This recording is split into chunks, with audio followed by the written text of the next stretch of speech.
mahasiswa Universitas Palangkaraya, program studi pendidikan biologi akan menyajikan video pembelajaran dengan materi fotosintesis.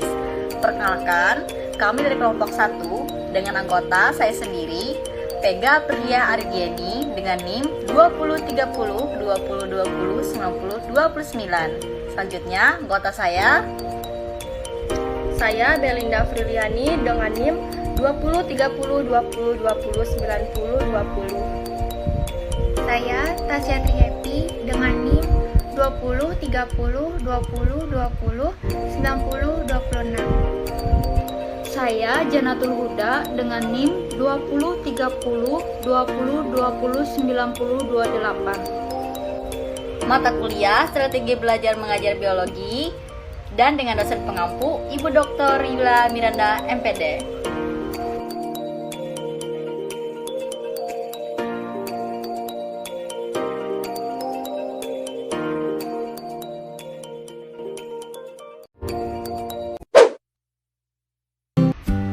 Di sini saya akan menjelaskan materi tentang fotosintesis. Apakah ada yang tahu apa itu fotosintesis? Ya, fotosintesis merupakan sebuah proses penting yang hanya terjadi pada tumbuhan saja. Tidak hanya penting untuk tumbuhan, fotosintesis juga berperan penting dalam kehidupan manusia dan hewan lainnya. Seperti halnya kebanyakan makhluk hidup, tumbuhan juga membutuhkan makanan. Makanan yang dikonsumsi kemudian menghasilkan energi yang dibutuhkan untuk tumbuh dan berkembang biak. Jika hewan perlu bergantung kepada makhluk hidup lainnya untuk mendapatkan sumber makanan, tidak demikian dengan tumbuhan. Tumbuhan bisa memproduksi makanannya sendiri. Tumbuhan bisa menciptakan makanan mereka sendiri yang proses produksinya tersebut dinamai fotosintesis. Fotosintesis adalah reaksi kimia yang terjadi di dalam tubuh tumbuhan. Reaksi ini merupakan hasil dari produksi makanan untuk keberlangsungan hidup tumbuhan. Bisa kita lihat proses dari fotosintesis, yaitu air tersebut kemudian dibawa oleh sistem transportasi pada tumbuhan, yakni melalui jaringan xilem dan floem menuju daun. Pada saat matahari muncul, klorofil pada tumbuhan akan menyerap cahaya untuk digunakan sebagai energi utama dalam pembuatan glukosa. Glukosa yang dihasilkan dari proses fotosintesis tersebut akan menjadi bahan bakar dasar. Bahan bakar dasar tersebut bakal diolah lagi menjadi berbagai zat makanan bagi tumbuhan, misalnya protein, lemak, dan lain sebagainya. Proses fotosintesis pada tumbuhan juga bermanfaat bagi lingkungan karena membutuhkan karbon dioksida. Fotosintesis juga menghasilkan oksigen yang dibutuhkan bagi manusia dan makhluk hidup lainnya. Proses fotosintesis terjadi pada tumbuhan tidak hanya yang berwarna hijau saja, tetapi semua tumbuhan bisa melakukan proses ini karena memiliki klorofil. Proses ini merubah energi dari cahaya matahari menjadi energi kimia. Baik, selanjutnya, cahaya matahari digunakan untuk merubah air, karbon dioksida, dan mineral menjadi oksigen dan senyawa organik. Tempat terjadinya fotosintesis ada di daun, lebih tepatnya di sel tumbuhan bernama kloroplas. Sel-sel ini mengandung klorofil.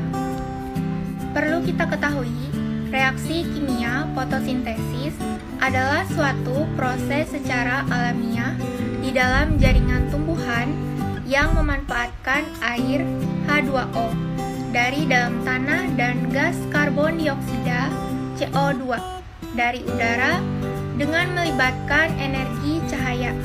Selanjutnya disimpan ke dalam bentuk gula, karbohidrat, dan menghasilkan gas oksigen O2. Karbohidrat inilah kemudian digunakan sebagai sumber pembentuk energi pada tanaman agar mampu berkembang secara optimal. Proses fotosintesis melansibisa digambarkan sebagai berikut. 6 CO2 plus 12 H2O plus sinar matahari menjadi C6H12O6 plus 6O2 plus 6H2O. Berdasarkan reaksi kimia di atas, dapat kita lihat bahwa dalam proses fotosintesis tanaman membutuhkan molekul air yang diserap dari dalam tanah, kemudian membutuhkan gas karbon dioksida.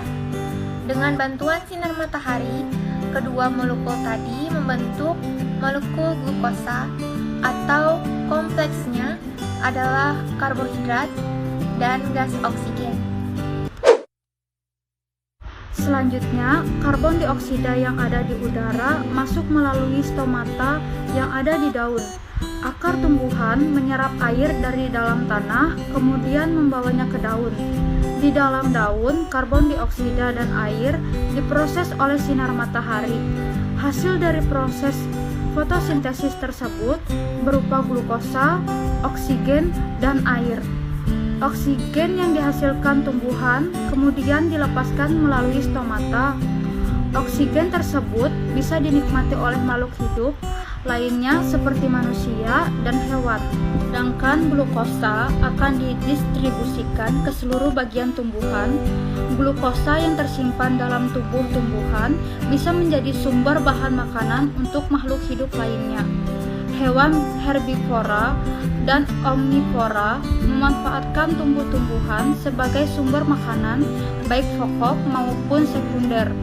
Kemudian, hewan herbivora menjadi makanan pokok hewan karnivora dan omnivora.